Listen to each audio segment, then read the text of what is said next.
Friends, आपका math class में स्वागत है। आज हम आपको क्लास 11th और सब्जेक्ट मैथ में सेट अध्याय यानी चैप्टर के विषय में अध्ययन कराएंगे आपको हम, जिसमें से बहुत से मतलब एक दो वीडियो में इससे पहले हम डाल चुके हैं कि समुच्चय क्या होता है, समुच्चय के प्रकार क्या होते हैं, एक दो एग्जाम्पल लगवा दिए हैं। आज हम आपको बताएंगे समुच्चय के पुनः समुच्चय के प्रकार में आपको बताएंगे हम। सबसे पहला आपका रिक्त समुच्चय। आप जानते हैं कि सुपरिभाषित, सुव्यवस्थित, सुसंगठित क्रमबद्ध आंकड़े को समुच्चय कहते हैं। और well defined collection is known as set. समुच्चय के संकेतन को आप जानते हैं। समुच्चय का संकेतन क्या है कि हम पहले बताए हैं कि समुच्चय के अवयव को स्मॉल लेटर में और जिससे समुच्चय व्यक्त किया जाता है उसको कैपिटल लेटर में लिखा जाता है। दूसरा ये बताए थे कि समुच्चय व्यक्त करने की दो विधियां हैं। एक है रोस्टर विधि या सूची विधि या सारणी विधि, दूसरा है निर्माण या गुण विधि। निर्माण या गुण विधि में उसके गुण को लिखा जाता है, रोस्टर विधि में गुण को छोड़कर उस संख्या को दर्शाया जाता है। जैसे हमने कहा कि अंग्रेजी वर्णमाला के स्वरों का समुच्चय, तो यह हुआ ए, ई, आई, ओ, यू। ये हुआ आपका रोस्टर मेथड या सारणी मेथड या सूची मेथड। निर्माण विधि क्या हो जाएगा? एक्स सच डैट एक्स, अंग्रेजी वर्णमाला के स्वर, ये हो जाएगा आपका समुच्चय का गुण मेथड या निर्माण मेथड। अब आपको हम बताएंगे कि रिक्त समुच्चय क्या होता है। रिक्त समुच्चय या शून्य समुच्चय या null set, empty set, void set, कुछ भी कह सकते हैं इसको हम। तो आज हम आपको बताएंगे समुच्चय में रिक्त समुच्चय। क्या बताएंगे? रिक्त समुच्चय। देखिए, रिक्त समुच्चय या शून्य समुच्चय या कहेंगे अंग्रेजी में कहेंगे नल सेट या एम्प्टी सेट। देखिए, रिक्त समुच्चय क्या होता है? वह समुच्चय जिसमें कोई अवयव ना हो। वह समुच्चय जिसमें कोई अवयव ना हो, वह समुच्चय जिसमें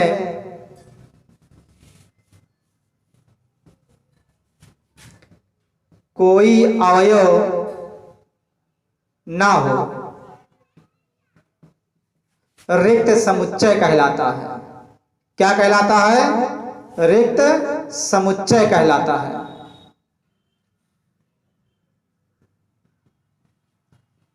जैसे हमने कहा A equal X such that X एक सम संख्या है। क्या है? सम संख्या है। एक्स 2 से बड़ा है और 4 से छोटा है।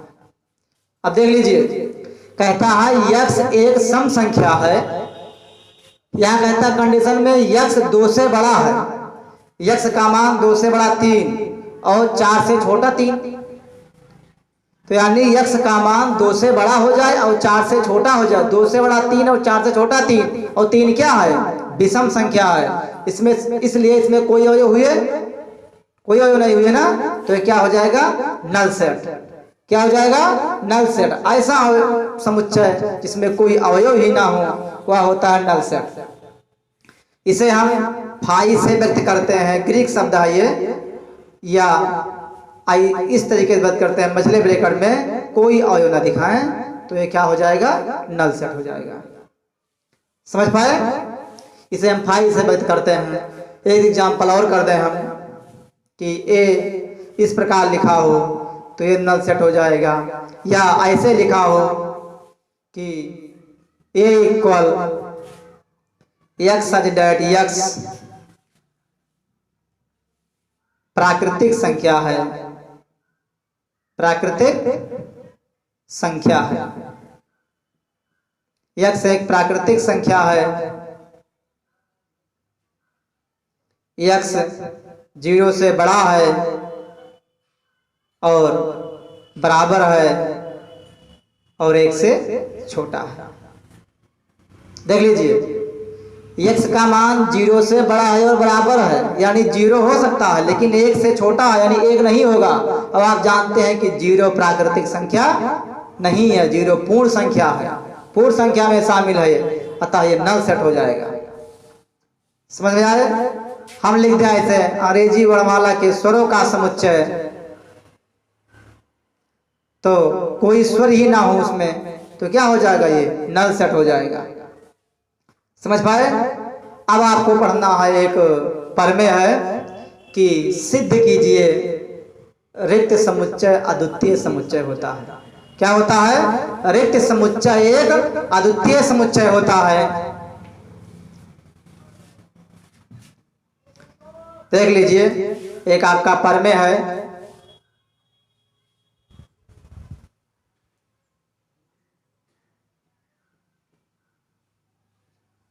प्रमेय है आपका रिक्त समुच्चय,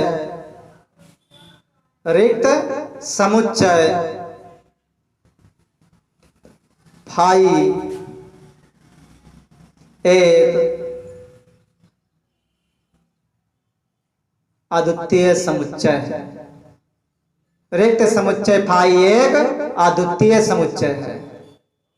यह आपको दिखाना है कि रिक्त समुच्चय फाई एक अद्वितीय, चाहे फाई लिखे या ना लिखे, फाई अंडरस्टूड इसमें, क्योंकि रिक्त है तो फाई है। यह दिखाना है कि रिक्त समुच्चय अद्वितीय समुच्चय है। तो देखिए प्रूफ,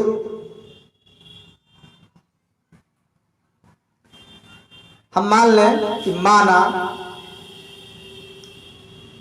फाई 1 तथा फाई 2 दो रिक्त समुच्चय हैं। क्या है?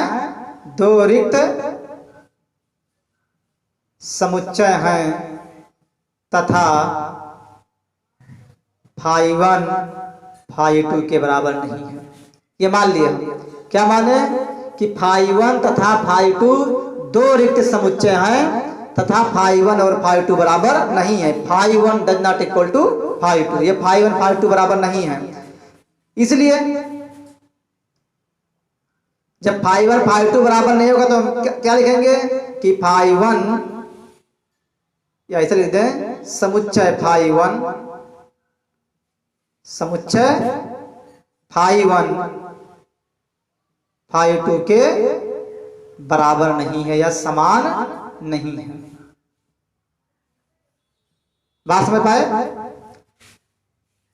फाई 1 फाई 2 दो रिक्त समुच्चय हैं और यह मान लिए कि फाई 1 फाई 2 बराबर नहीं है, अर्थात समुच्चय फाई 1 फाई 2 बराबर नहीं है। कैसे? देख लीजिए, हम ये मान लें, एक प्रकार ऐसे लिख दें।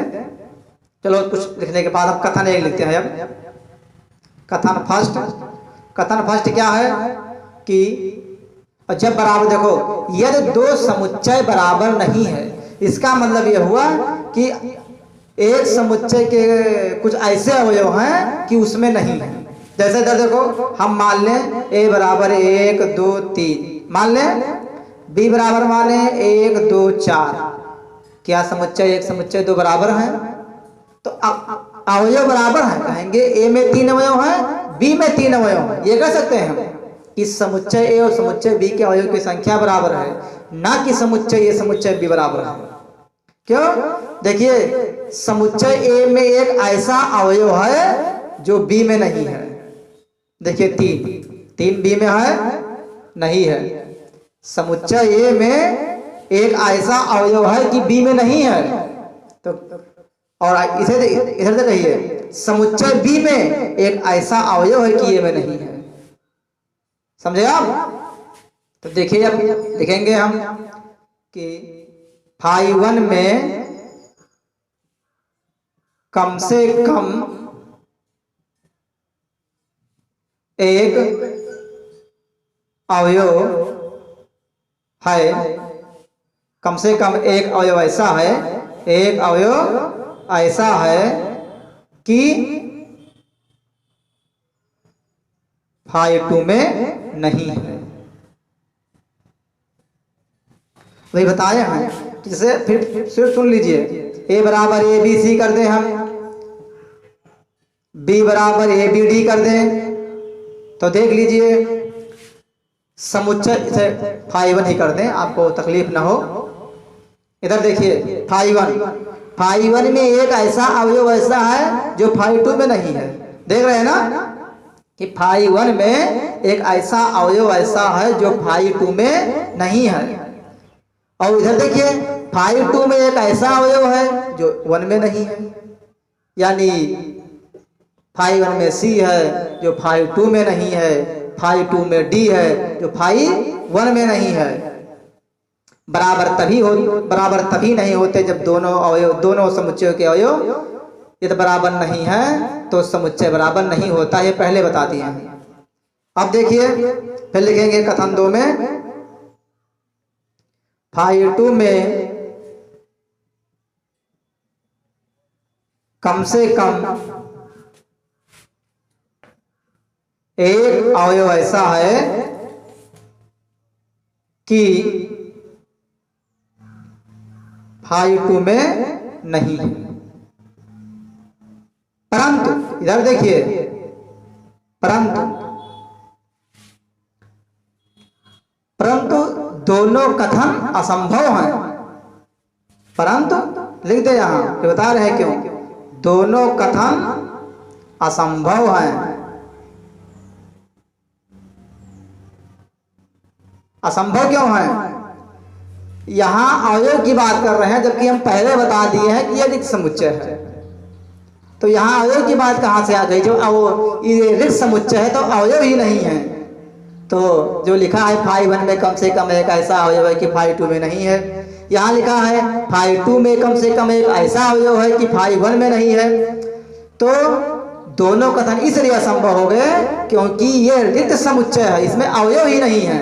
देखो, परंतु दोनों कथन असंभव हैं क्योंकि फाई 1 तथा फाई 2 रिक्त समुच्चय है। क्या है? रिक्त समुच्चय है। इसलिए फाई 1 बराबर फाई 2। और जब दोनों रिक्त समुच्चय हैं तो जब फाई 1 रिक्त समुच्चय है, इसमें कोई अवयव नहीं है, फाई 2 रिक्त समुच्चय इसमें कोई अवयव नहीं है, तो क्या हो गया? दोनों समुच्चय बराबर हो जाएंगे। देखें, अतः फाई या रिक्त लिखने से, अतः रिक्त समुच्चय फाई एक अद्वितीय समुच्चय है। क्या है? अद्वितीय समुच्चय है। ठीक, अब इसके बाद पढ़ेंगे हम एकल समुच्चय। एकल समुच्चय क्या होता है? रिक्त समुच्चय पढ़े। रिक्त समुच्चय ऐसा समुच्चय जिसमें कोई अवयव ना हो। उसके बाद थ्योरम पढ़े। अब आप पढ़ेंगे एकल समुच्चय। एकल समुच्चय क्या होता है? वह समुच्चय जिसमें केवल एक अवयव हो। उसके शब्द से ही अर्थ स्पष्ट है। एकल मतलब एक समुच्चय। ऐसा समुच्चय जिसमें केवल एक अवयव होता है एकल समुच्चय कहलाता है। एकल, देख लीजिए, एकल समुच्चय लिखें, वह समुच्चय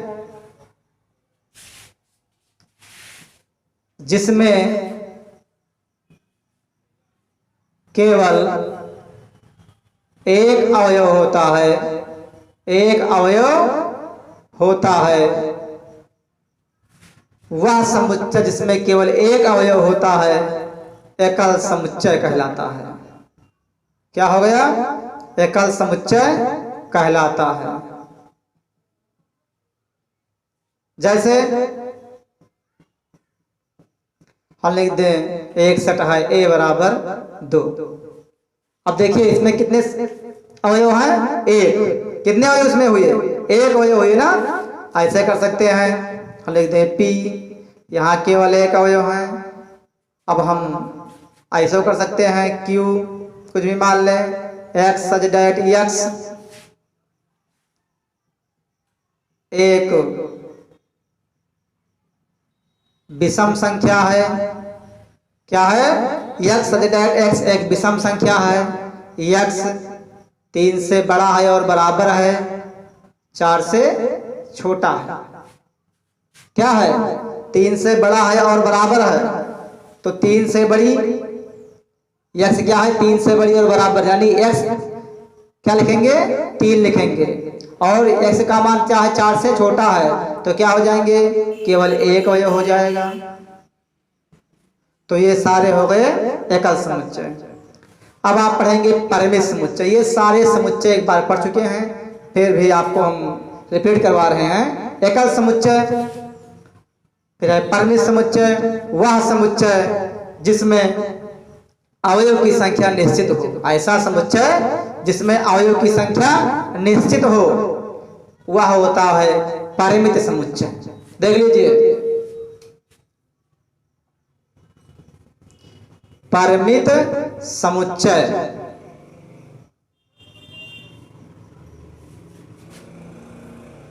ऐसा समुच्चय लिखें, ऐसा समुच्चय, ऐसा समुच्चय जिसमें अवयव की संख्या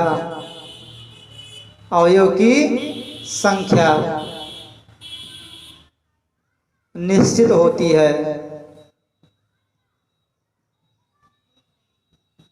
निश्चित होती है, एकल समुच्चय कहलाता है। सॉरी, परिमित समुच्चय कहलाता है।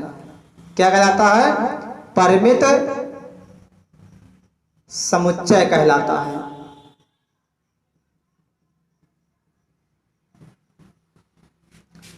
जैसे देख लीजिए, a बराबर 2 3 4 5। अभी क्या है? ये एक परिमित समुच्चय है। इनके अवयव को हम गिन सकते हैं कि 4 अवयव है, 5 अवयव है, 10 अवयव है, 100 अवयव है। तो ये हो गया आपका परिमित समुच्चय। अगला है अपरिमित समुच्चय। अपरिमित समुच्चय ऐसा समुच्चय जिसमें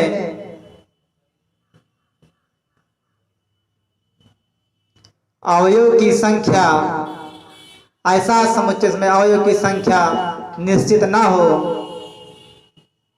निश्चित ना हो, अपरिमित समुच्चय कहलाता है। अपरिमित समुच्चय कहलाता है। जैसे देख लीजिए, लिखा है a बराबर 2 4 6 8 8। अब क्या होगा? ये लिखा तो है सम संख्याओं का समुच्चय, लेकिन कंडीशन नहीं दिया है कि कितना है। हम ऐसे को गिन नहीं सकते हैं। डाल लग गया ना, 10 12 14 16 20 18 20 22 24 26 इत्यादि। तो जब अवयव की संख्या निश्चित ना हो या ऐसा समुच्चय जिसके अवयव को हम गिन ना सकें, वह होता है अपरिमित समुच्चय। कल हम अगले वीडियो में आपको एक्सरसाइज हल करवाएंगे। सेकंड एक्सरसाइज है, फर्स्ट एक्सरसाइज सवाल करवा दिए हैं, सेकंड एक्सरसाइज सवाल बताएंगे। यदि किसी भी विद्यार्थी को कोई समस्या हो एक्सरसाइज में या जो है थ्योरम में, तो वो कमेंट के माध्यम से अपनी समस्याएं भेज सकते हैं। और अधिक से अधिक चैनल को सब्सक्राइब करें, शेयर करें। धन्यवाद।